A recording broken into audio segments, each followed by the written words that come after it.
Si je peux faire bouger les choses, s'il y a quelqu'un qui se trouve dans ma situation, une personne, donc je dirais que j'ai fait quelque chose. Si quelqu'un peut avancer, aura le courage d'aller demander de l'aide, parce qu'il s'est dit, c'est pas aussi tabou que ça. Je pourrais aller demander de l'aide. On va pas me juger. Les mentalités ont changé. Donc ça me fera du plaisir de le faire. À quoi ressemblent les personnes touchées par des problèmes de santé mentale? À nous tous. Bonjour, donc je m'appelle Souad. Je suis d'origine algérienne, mais je vis à Montréal. Je suis ici pour essayer de briser les tabous sur la maladie mentale, la dépression dont je suis atteinte. Pourquoi vous avez quitté l'Algérie pour venir à Montréal? Donc, mon histoire commence par le projet de venir ici au Canada. C'était un projet de vie pour ma petite famille. Donc, on est venu en 2010 avec beaucoup de projets et beaucoup d'espoir. Mais malheureusement, mon mari s'est retrouvé dans l'obligation de retourner au pays, en Algérie. Donc, du jour au lendemain, je me retrouve toute seule, face à l'inconnu.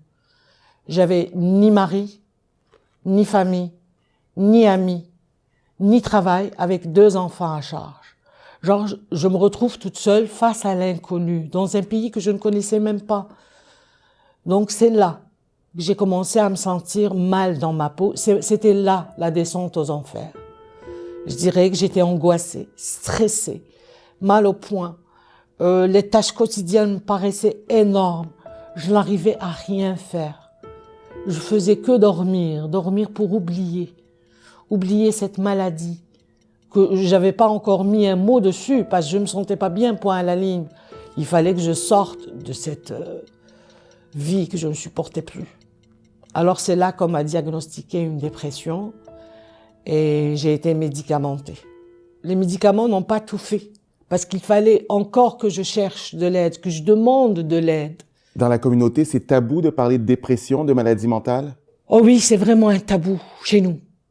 C'est un tabou, on n'ose pas dire. Il n'y a que les proches qui le savent. Le Canada entier va le savoir. Comment vous croyez que votre communauté va réagir? Au moins, j'aurais fait quelque chose. Je ne vais pas crier comme ça, je suis malade, mais non. Au moins, j'aurais fait quelque chose. Si tout le Canada va le savoir, eh ben, tant mieux. Là, je dirais que j'ai fait quelque chose pour quelqu'un qui était dans le besoin, qui avait besoin de parler et qui n'osait pas. J'ai été au CLSC et j'ai été au Transculturel, au pavillon Rosemont.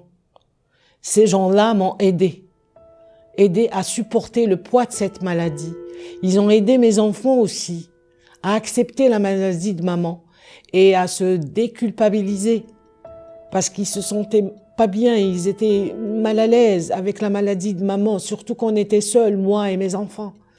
Donc il n'y avait pas un père qui pouvait les réconforter, donc leur père était loin. Donc c'est ça.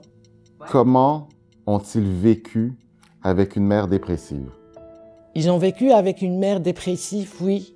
Le premier a eu des tics, tellement il était anxieux. Il avait des tics. Le deuxième, il a un TDA. Déjà qu'il avait un TDA. Donc, voyez, maman, dormir tout le temps, c'était à peine que j'arrivais à préparer quoi manger aux enfants. Donc, ça les a affectés. Vraiment.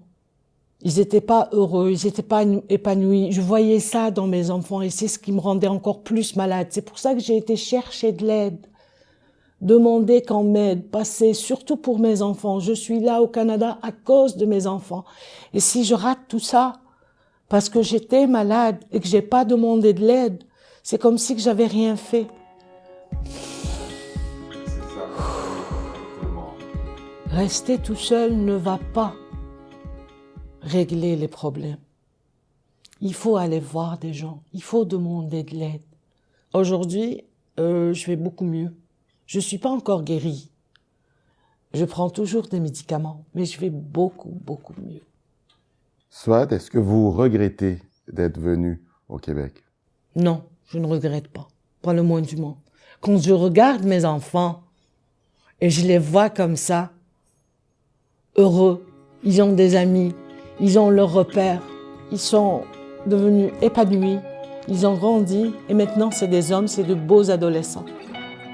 Ça vous fait du bien de parler, de partager? Oui, j'aime partager. Au début, c'était avec les intimes. Maintenant, c'est avec tout le monde que je le fais. Eh ben, Mais qu'on le merci fasse. beaucoup d'avoir partagé avec nous. C'est extraordinaire. Merci. Merci. Ah. C'est fait. C'est fait. La santé mentale touche tout le monde. Joignez-vous à la conversation.